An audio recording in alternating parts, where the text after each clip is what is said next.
తెలంగాణ మంత్రివర్గ విస్తరణపై ఆ జిల్లా రాజకీయాల్లో జరుగుతున్న చర్చ ఏంటి? ఇప్పటికే 2 మహిళా మంత్రులు ఉన్న జిల్లా నుంచి మరొకరికి అవకాశం కల్పిస్తారా? ఈసారి సీనియర్లకు పెద్దపేట వేసే ఆలోచనలో పార్టీ నాయకత్వం ఉందా?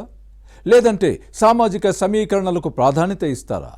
కేబినెట్ విస్తరణపై ఎమ్మెల్యేల అంచనాలు ఎలా ఉన్నాయి? ఇంతకీ ఏ జిల్లాలో ఈ పరిస్థితి ఉంది? Let's watch the story.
కలిసి ఢిల్లీలో కాంగ్రెస్ పెద్దలతో చర్చించినట్లు సమాచారం.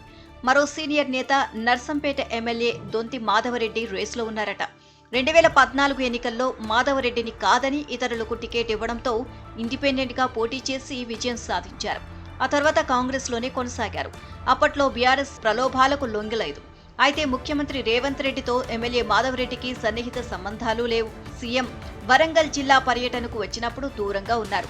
అయితే ఢిల్లీ పెద్దలతో మాధవరెడ్డికి మంచి సంబంధాలు ఉన్నట్లు పార్టీలో వినిపిస్తోంది. అటువైపు నుంచి నరుక్కొస్తున్నట్లు సమాచారం.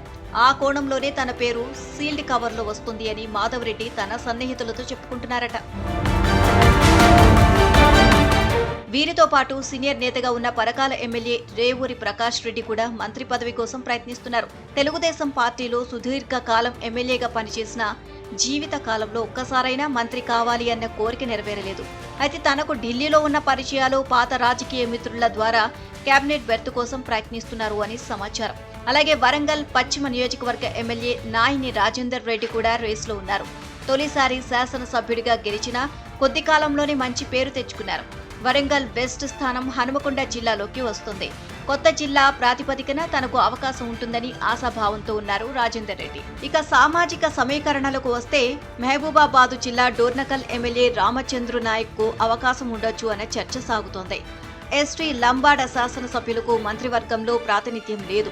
ముఖ్యమంత్రి రేవంత్ రెడ్డి ఉమ్మడి వరంగల్ జిల్లా ఇన్ఛార్జి మంత్రి పొంగులేటి శ్రీనివాస్ రెడ్డికి సన్నిహితుడు. ఇక ఉమ్మడి జిల్లా నుంచి ఇప్పటికే కొండా సురేఖ, సీతక్క మంత్రులుగా కొనసాగుతున్నారు. విస్తరణలో మరొకరికి అవకాశం ఉంటుంది అన్న చర్చ జరుగుతోంది. జిల్లాలోని 12 నియోజకవర్గాలకు గాను గత ఎన్నికల్లో 10 చోట్ల కాంగ్రెస్ ఎమ్మెల్యేలుగా గెలిచారు. స్టేషన్ ఖాన్పూర్ నుంచి నెగ్గిన బీఆర్ఎస్ నుంచి గెలిచిన ఎమ్మెల్యే కడియం శ్రీహరి కాంగ్రెస్ లో చేరడంతో ఈ సంఖ్య 11కు చేరింది. జిల్లా నుంచి ఒకరికి కేబినెట్ బెర్త్ దక్కొచ్చు అని భావిస్తున్నారు. ఏం జరుగుతుందో చూడాలి.